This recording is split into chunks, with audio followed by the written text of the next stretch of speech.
नमस्कार दोस्तों, स्वागत है आपका अपने ही प्यारे यूट्यूब चैनल पर जिसका नाम है श्री कोचिंग क्लासेस। और जैसे कि हम लोग जानते हैं कि पिछली वीडियो की अनाउंसमेंट में मैंने कहा था कि मैं आपके लिए क्वेश्चन पेपर्स लेके आऊँगा 7th स्टैंडर्ड के लिए। तो उसी हिसाब से या उसी अनाउंसमेंट को लेकर अभी ये जो 7th स्टैंडर्ड की जो सीरीज़ है उसे मैं स्टार्ट करने जा रहा हूँ। और उसमें ये सबसे पहला क्वेश्चन पेपर है हमारा, जो कि हिंदी का होने वाला है। सो दोस्तों, आपको इसी तरह से अगर एजुकेशनल मटेरियल चाहिए होगा 7 टू 10 स्टैंडर्ड के लिए, फिलहाल तो मैं वर्कआउट कर रहा हूँ। और अपने चैनल पर लगातार वीडियोस पोस्ट हो रहे हैं। पिछले कुछ वीडियोस में मैंने 8 स्टैंडर्ड के लिए मैथ्स का क्वेश्चन पेपर का सॉल्यूशन लगातार 5 से 6 वीडियोस अपलोड किए हैं, पूरा क्वेश्चन पेपर सॉल्व किया है। अब मैं सोच रहा हूँ कि हिंदी मैथ्स के लिए 7 स्टैंडर्ड के लिए भी कोई ऐसा एक सीरीज लेकर आऊँ, तो जल्दी मैं स्टार्ट करूँगा। लेकिन उससे पहले अगर आपको ये सब कुछ चाहिए तो अपने चैनल को ज़रूर से सब्सक्राइब कीजिए, लाइक कीजिए और वीडियोस को ज़्यादा से ज़्यादा शेयर कीजिए। तो चलिए ज़्यादा देर ना करते हुए हम लोग स्टार्ट करते हैं अपने वीडियो को और डिस्कस करते हैं क्वेश्चन पेपर के पैटर्न को। सो दोस्तों, ये वीडियो जो है ये हिंदी का एक क्वेश्चन पेपर आपको एक्सप्लेन करेगा, जो कि 50 अंकों के लिए होने वाला है।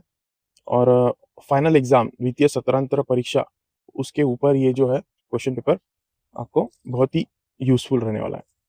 तो देखिए, प्रश्न पहला जो है वो रिक्त स्थानों की पूर्ति करो, इस तरह का क्वेश्चन है, जो कि पूरे 5 अंकों के लिए है।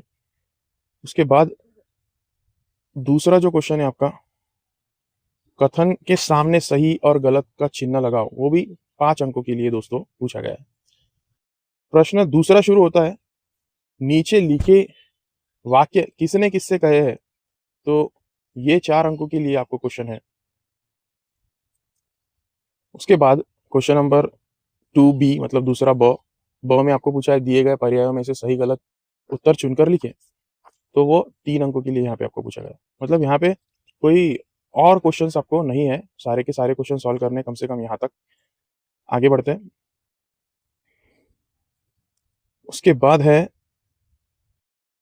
तीसरा जिसमें निम्नलिखित प्रश्नों के उत्तर एक एक वाक्य में लिखिए।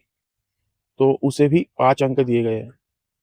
दोस्तों, हिंदी और मराठी ये सब्जेक्ट अब ऐसे हो चुके हैं जिसमें आपको क्वेश्चन आंसर जो है, प्रश्नोत्तर जो है वो पाठ्य पुस्तकों में ज्यादातर नहीं दिए जाते। आपको क्वेश्चन जो स्कूल में दिए जाते हैं या फिर मुझे लगता है नवनीत के डाइजेस्ट में, गाइड में जो प्रश्नोत्तर होते हैं उस पर आपको थोड़ा सा वर्कआउट करना चाहिए, या व्यवसाय माला लेनी चाहिए। नवनीत की व्यवसाय माला लेनी चाहिए, उसमें भी बहुत सारे प्रश्न होते हैं। तो उसी में से प्रश्न ये आपको प्रश्न पत्रिकाओं में दिखाई देते हैं।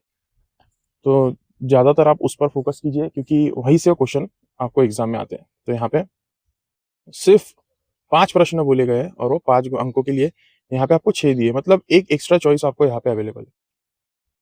ठीक है, ये पहला क्वेश्चन था जिसमें आपको एक चॉइस अवेलेबल है। इसके पहले किसी प्रश्न में चॉइस आपको अवेलेबल नहीं थी।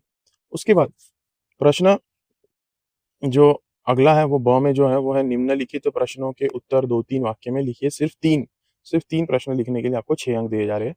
थोड़ा सा आपको इसमें ज्यादा कंटेंट आंसर में डालना पड़ेगा। तो इसमें भी आपको 4 चॉइस है, 1 2 3 4, और उसमें से कोई 3 लिखने हैं। दोस्तों, मैं आपको क्वेश्चन पेपर समझा रहा हूँ या फिर क्वेश्चन पेपर जो है उसको मैं एक्सप्लेन कर रहा हूँ। यहाँ पे किसी भी तरह का आंसर मैं नहीं बताने वाला।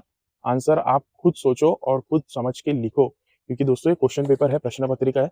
आपकी स्टडी हो चुकी है ऐसा कंसिडर करके क्वेश्चन पेपर एक्सप्लेन किया जा रहा है, क्योंकि अभी एग्जाम में ज्यादा से ज्यादा 10 दिन या 12 दिन बचे हुए हैं।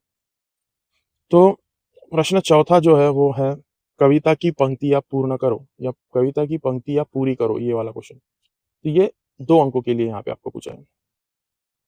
अब जो नीचे वाला पार्ट है बहुत ही जरूरी पार्ट है। इसमें जो प्रश्न पूछे, जैसे समानार्थी शब्द लिखिए, विरुद्धार्थी शब्द लिखिए, ये इस तरह के प्रश्न जो है वो व्याकरण और भाषाभ्यास में आपको पूछे जाते हैं। वो एक सेपरेट सेक्शन है, नवनीत की गाइड में दिया हुआ है, वहां से भी आप देख सकते हो, या फिर आपके स्कूल में नोट्स प्रोवाइड किए जा रहे थे, वहां से भी आप देख सकते हो।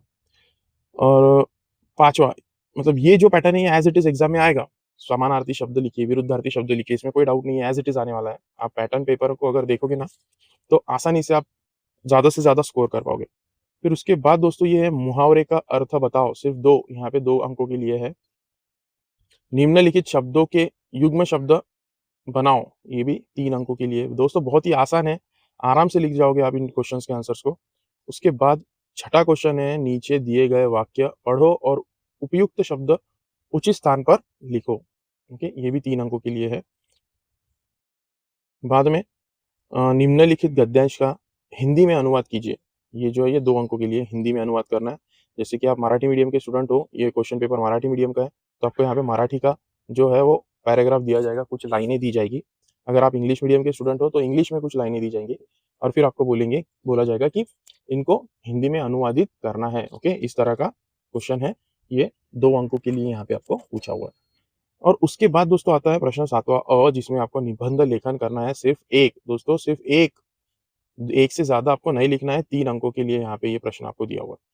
फिर उसके बाद है पत्र लेखन। पत्र लेखन करना है, उसको भी 3 अंक है। मतलब निबंध और पत्र ये दोनों की तैयारी आपको करके जानी है। जन्मदिन की बधाई देने के लिए मित्र को पत्र लिखिए। तो अगर आपके स्कूल में कुछ अलग कंटेंट अगर आपको दिए जा रहे होंगे उपयोजित लेखन में, तो उन पे भी एक नज़र डालिए। यहाँ पे तो सिर्फ मुझे पत्र लेखन और निबंध लेखन ही नज़र आ रहा है। आप 7th स्टैंडर्ड में हो, 7वीं कक्षा में हो, यहाँ पे ज़्यादा आपको उपयोजित लेखन नहीं रहेगा। अगले साल मतलब 8th स्टैंडर्ड से आपको थोड़ा-सा वास्टली उसको करना पड़ेगा।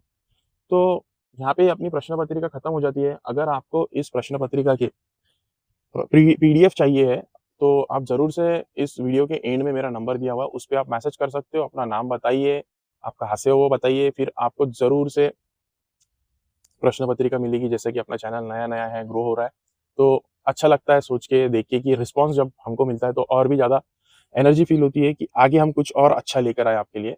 तो इसी के साथ मैं बोलूँगा कि फिर से एक बार चैनल को सब्सक्राइब करिए और ज़्यादा से ज़्यादा दोस्तों को शेयर कीजिए और इसका इस्तेमाल कीजिए आपकी पढ़ाई को और भी ज़्यादा अच्छे ढंग से करने के लिए। So thank you very much for watching till the end. हम फिर से एक बार मिलेंगे नए वीडियो में एक नए प्रश्न पत्रिका के साथ। तब तक के लिए गुड बाय।